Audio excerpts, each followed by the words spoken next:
My son Henry and I went to Tokyo last year. We went to a bunch of toy stores, and I realized at almost all of them, Godzilla was still featured. And it just struck me that there was this iconic monster that still, so many years later, had meaning to the culture. And I thought, you know, I wish that we had a monster like that. I couldn't be more excited about doing this with you all, so thank you so much, and let's do it. Nobody knows anything about this film. What you learn, what you suspect, anything you think you know, you agree to keep to yourself until the movie comes out. The whole thing is very secret, right? Very secret, very secret. In fact, at the end of the day, each day I have to burn my wardrobe. It's difficult to make a secret movie nowadays because people know about it, people want to talk about it. And truth be told, if I wasn't working on this movie, this would be the first movie I'd want to find out about. Day one. Here we go. It's interesting. We're trying to figure it all out. None of us have any clue what's happening, and somewhere in between a movie's going to happen. The loft stuff was some of my favorite stuff because we got to improv a lot, and that was where you got to know the most about the characters. Action! Shooting this party scene, we're sort of just kind of developing our visual, I think, vocabulary for the movie. It's a really different way of filmmaking. Very handheld, we're with one camera, so we don't have the luxury of shooting a master and coming in for the close-ups. We are having to get it all in one take. It was like putting something together in a way where you hopefully don't notice the editing, that you just feel like, oh, well, this is just unfolding, this is just happening. There was no editing there. It's designed so the audience doesn't see the edits. It's just one shot from the actor's camera. Kevin Stitt, our editor, refers to it, this is like looking through a soda straw, and that's what you see, so that the scale of the movie could be huge, but that because what you were seeing was just through here, it didn't necessitate getting the shot of what was over there or over there. It enabled us to sort of play peekaboo with the monster. You just want to reveal the monster in the first act or second act. Tomorrow and the next day will get consistently a little bit later due to turnaround. So I'm going to come up to you, I'm going to get your name, and I'll give you your group, and remember what your group number is.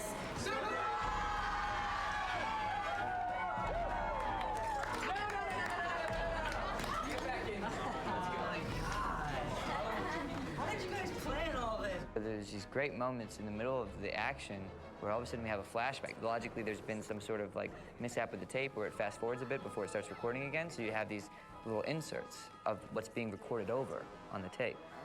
You suddenly can, without having to hide that it's video or pretend it's film, embrace that kind of technology and sort of use those limitations. Well, this moment is just you filming him and Jason talking, right? It's getting even more intense, you know? Which piece of equipment is the camera? Is this it? Okay, good. The entire film is shot from the perspective of me shooting, which was interesting for me to find out as a comedian, an actor, because I've never done camera work, really. I don't know, man. That sounds like a lot of responsibility. I think this is important. So you can blow it both as an actor and a cameraman. You have the opportunity to screw everything up for everyone 2 times. Can you sense, audience, my feelings being hurt behind the camera? Yeah, there was a tape in there. Did you switch it out? A lot of getting these cameramen who were used to doing professional things into the film was to get them to do things less perfectly. We had to make it look so like you could see what the director wanted to see, but make it look candid and by accident. They had to sort of do method camera operation because they're used to sort of framing everything perfectly. And we'd say, well, you know, that looks too framed. And we dressed them in HUD's clothing. He's the comedian of the group. I mean, he's the one who keeps it light the whole movie. And he's very much like that in real life. He's constantly keeping us laughing on set. What's going on out here? I want to know right away. Damn it. Is there something going on that we should know about? Because I went through your drawers. Just stop it.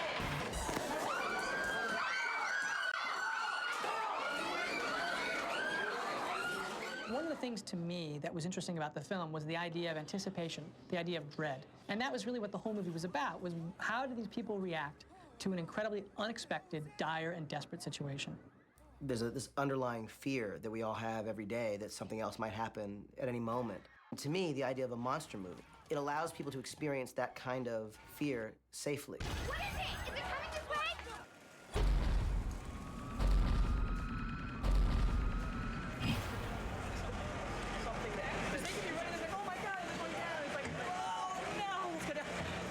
Matt, he's bringing something pretty unique to this kind of film, and he is just a special director and someone I hope to work with again. No one was going to make this movie feel and exist as truthfully as Matt did. So this is what's just happened. And now let's just look at the animation just for a second, because this will give you a sense. It's the head of the Statue of Liberty. What the hell is just happening, and they'll start to freak out about what's going on. Some people will be taking photographs of it, and then as this is all happening simultaneously, we hear an enormous roaring sound. Roar! That is the big noise. You don't know what it is. And at that moment, Hud will whip over this way. He happens to see something way in the distance. It pulls him over here. What's that noise? Boom, shaking. People are feeling shaking as if those same earthquakes are happening. And then suddenly there's a huge crackling explosion sound. And you all turn and see that a building down at the end of that canyon is basically imploding, collapsing on itself, and huge plumes of dust and debris are coming our way. And people on the street start to scatter, and our group ends up dashing into the bodega, except, of course, for Marlena, who is unfortunate enough not to get in. We're doing a wall of dust. Basically, it's supposed to be the leading edge of the building exploding and collapsing, so we're going to have some smoke coming through the shot. Then we have some debris comes through, and then we have a lot of dust comes through at once to make this wall. Those windows there are just going to actually explode.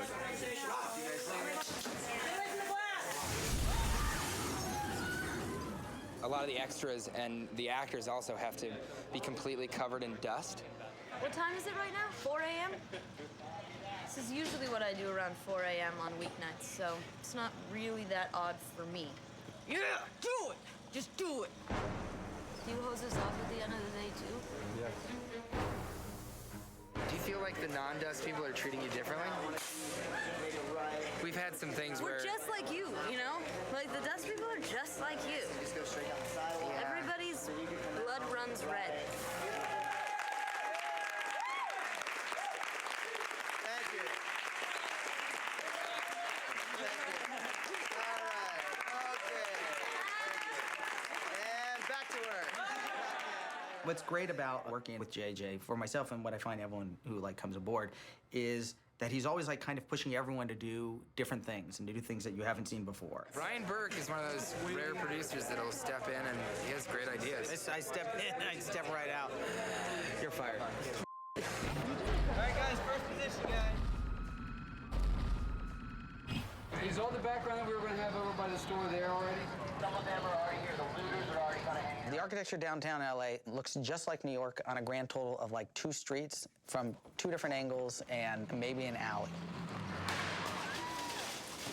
I told you, this is a secret set, classified only. Your eyes cannot be here. Get the camera out of here. The problem is the timing with the convoy, and we're going to practice the first time. Everybody's going to go 15, 20 miles an hour. Then I can build up the speed once I find out everything's safe. We got Humvees. Check this out right now. Look over here. So this is off limits. Oh, sorry. That freaked me out big time. We're gonna have a lot of military cars working in this, and they're gonna be moving fast. So it's very important that everybody stays on the sidewalks at all times.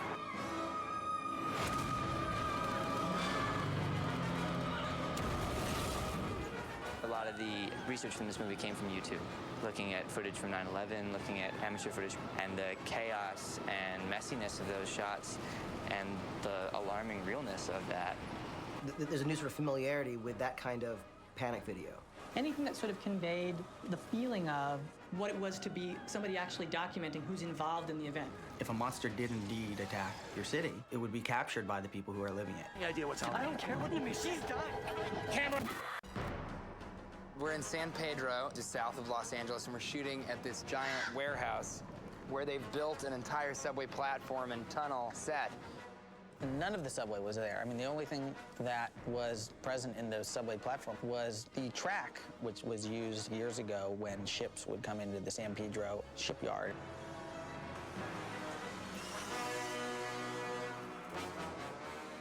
This is really just a pad to absorb the shock when he throws the camera down on the ground. We're using an air cannon. It's just basically pressurized air, and we put a bunch of cork into it and some dust. When we open up the valve, it blows everything downstairs. As you can see, it ended up down there. That's the simulated explosion.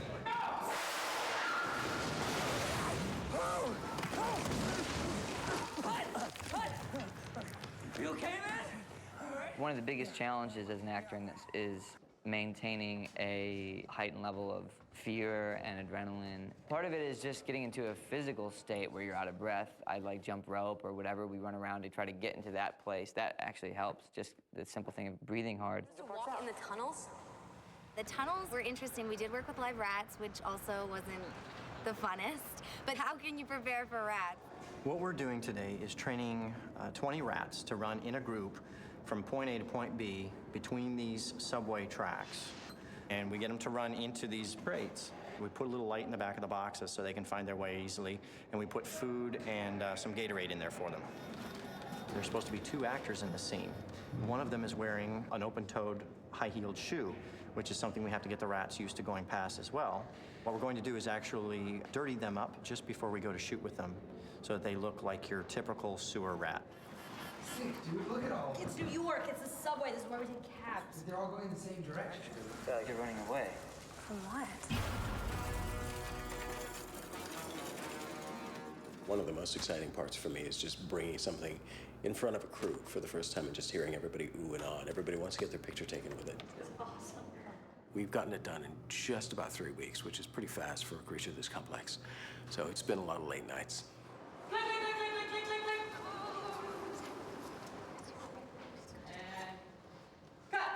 The idea of doing night vision in the film was giving us a way to see briefly, since they were in the dark, something that our characters couldn't see yet, that then one of the characters sees, and it sets them off into probably what is one of the scariest sequences of the film. Hey, run! Let's go running!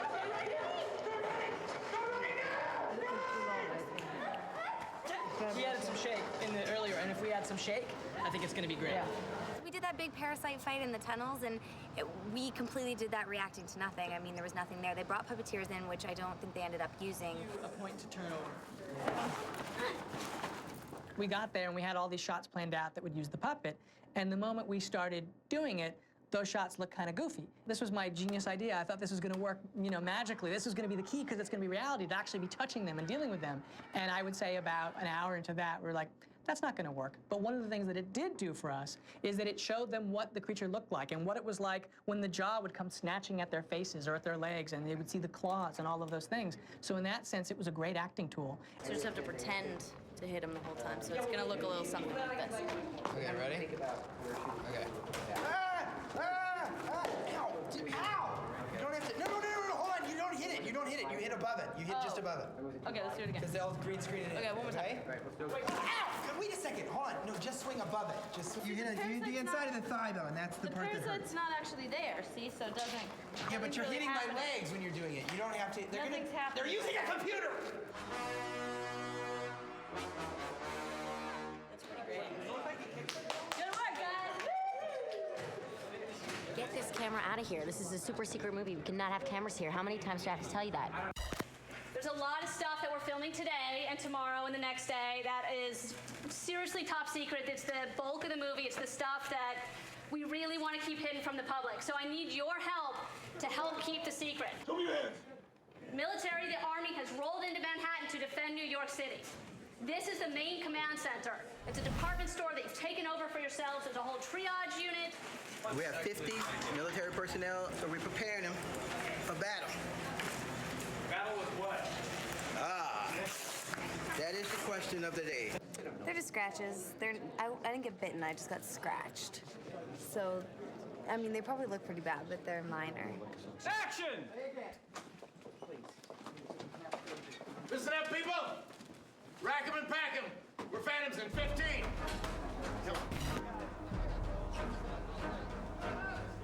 I feel bad for Lizzie because she has to put these really thick blood drops into her eye. It looks really uncomfortable. Bleeding out of your eyes isn't good, apparently. It means you die in this movie. So. We've got an air mortar here. We've got a piston on the air mortar that basically is pushing out the blood. The blood is made up of food coloring, Karo syrup, and chocolate syrup to give it some darkness. And we have little bits of cork to make it look like there's some innards coming out as well.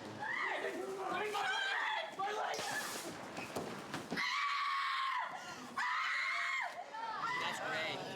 That's great. We're moving on, guys. Moving on. Yeah!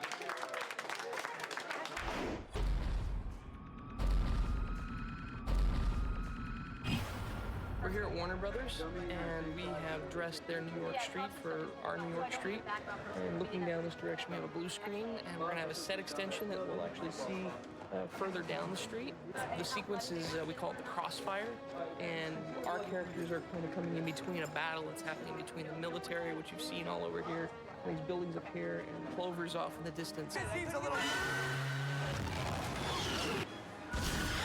Today we're doing some battle scenes in the streets of New York. We got some National Guard units, reserve units, and they're out there fighting off the enemy, fighting their way through the streets block by block, firing machine guns, rockets, tanks, heavy caliber machine guns, and shooting everything they possibly can.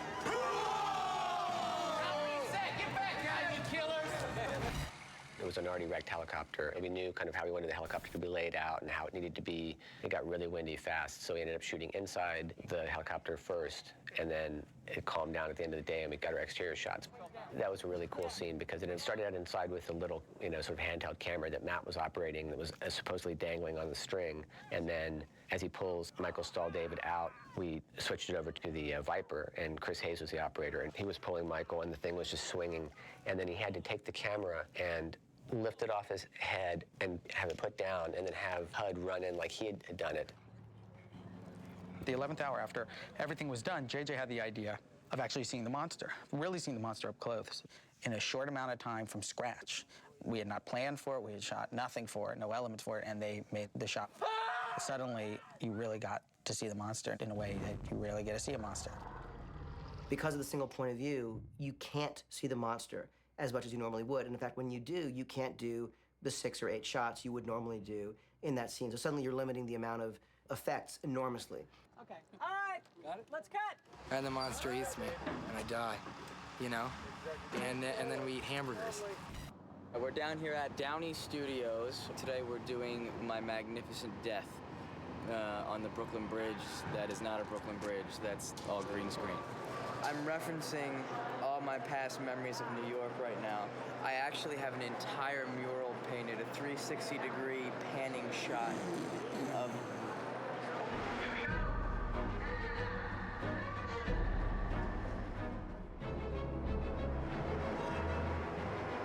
However, I'm holding out for the fact that you don't necessarily see me die, so I'm coming back.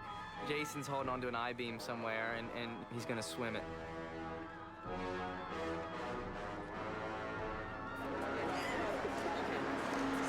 Let's go again. We have a accelerator, decelerator unit here, and with Shauna, we have a harness on her. And the way this rig works is we take and fasten a cable at different levels on her body, and we hit a button, and it takes and flies her out of frame or through a window or wherever we want to send her.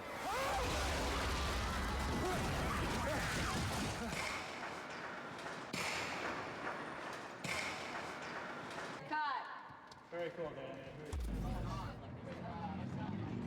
Let me quickly talk through what our action is going to be. Our actors are going to come up to the pinch point. They'll be stopped briefly, and then as they come up, this first helicopter will go up. Our actors will be brought over to the second helicopter over here, and Lily gets loaded in. I mean, I've never even been on a helicopter before. I've never done anything that crazy. I felt like a real action star. The moment that she's in there and harnessed and shut the door, as soon as possible, I want that helicopter to go. Rick's going to start pulling. You're going to back up, so it's going to be 1001, 1002, 1003. And then you turn. And he should turn 4, 5, 6, and out of there. We definitely got to experience the loudness, and the wind just kind of blew us back, and we weren't prepared for anything. And I think that they went with the first take when we were running up because we were all so genuinely nervous and scared and didn't know what was going to happen. They had this fake helicopter, and it was right when we crashed, and so we had to just throw our limbs everywhere, and I think somebody was shaking it a bit, but we literally had to scream bloody murder and throw our bodies everywhere.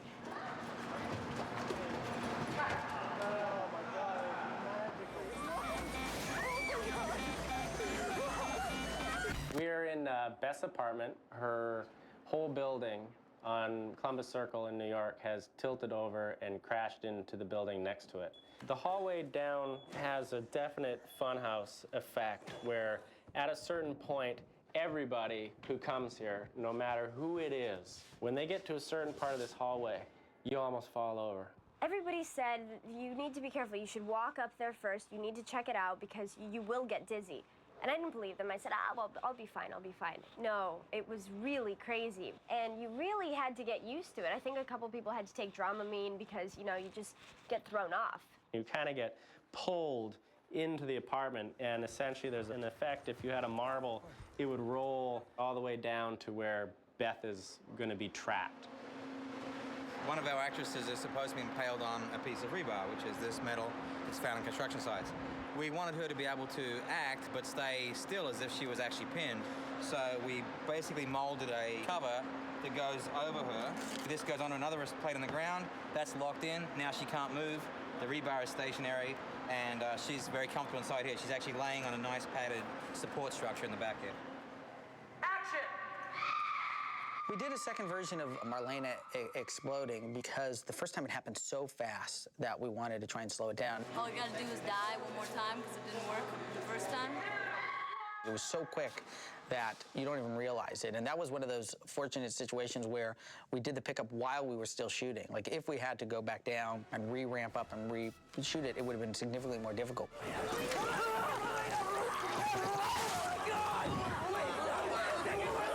And I cannot wait to see you after we put it together so we can all look at what we've made. Thank you so much.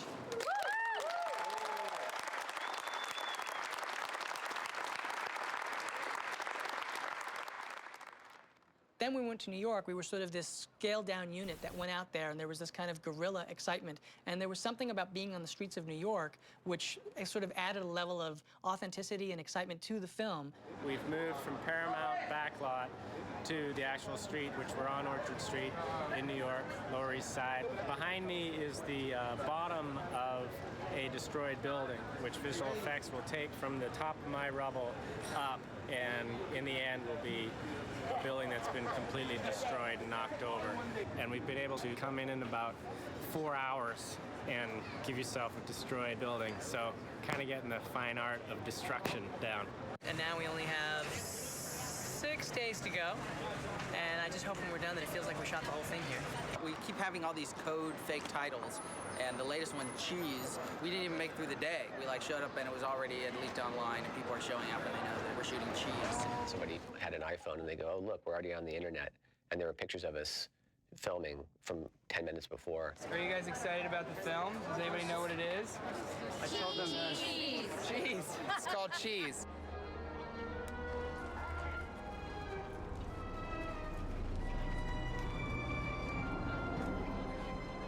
We're in New York. This is New York. That's the way it should be done. In this scene, I'd like the 5 of you to create your own dialogue.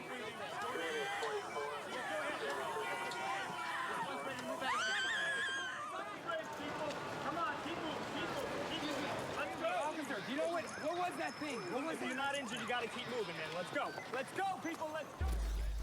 Okay, so here we are in Downey Studios in Los Angeles. I think they did a really good job with this set. I believe it.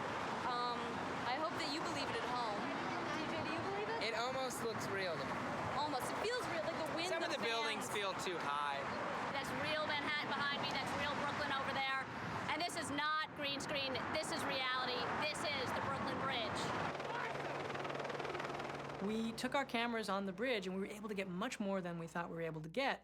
And the level of reality that brought into it, we thought, well, now the bar has just risen for the visual effects people. Do we have any of the white ones left over? Yeah. Any of the plain ones? We figured they wouldn't shoot themselves running in there because it made no sense, but we said, otherwise we won't know where we are. So Matt and I just took turns running, okay, you do it now. Okay, now you do it. Okay, now do it smoother. Now do it shakier. Just so we'd have some options. We got inside the thing and we had this whole thing set up where there was a little bit of light coming from one end, they were closer to the other end, it was getting to be dawn. It killed my brother, Jason Hawkins. It killed my best friend, Hudson Platt, and our friend, Marlena Diamond. The military has begun bombing the creature, and we're caught in the middle. The collapse didn't work in New York, and then, you see a brick hit the guy's head, it just looks like the Three Stooges. You want to hear like, boink. Matt, don't look out there. Look at me. Look at me. Look at me. Take 3. Matt goes, you know what? Let's just bring Michael and Odette out, give them the camera, and just start throwing stuff on them.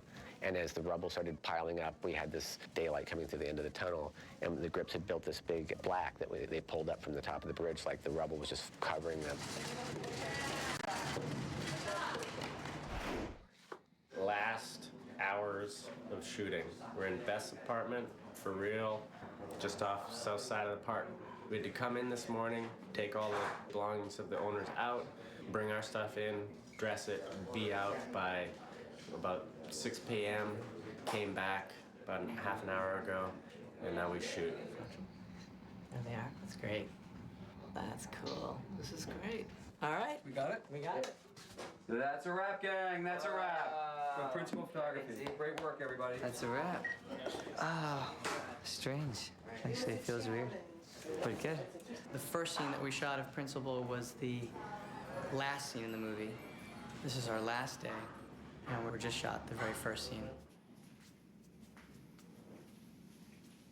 Any place along the way, we had such a tight schedule, and it was such a short prep, and yet so exciting, and I always was hoping that the chaos of what we were doing would like inform the movie and be like the chaos that they experienced that night. There have been many, many monster movies. There's never been a monster movie done in this style, and it ends up being an experience that's very, very different, and hopefully we'll feel that way. You feel like you're a part of the movie as opposed to being an outsider. I mean, you really feel like you're going through this experience with these people. Enjoy it, America. If I were a kid and I saw this movie, I'd be empowered and excited to go make movies like this of my own. And I can't wait to see what Matt Reeves and J.J. Abrams have brought to the next generation of filmmakers.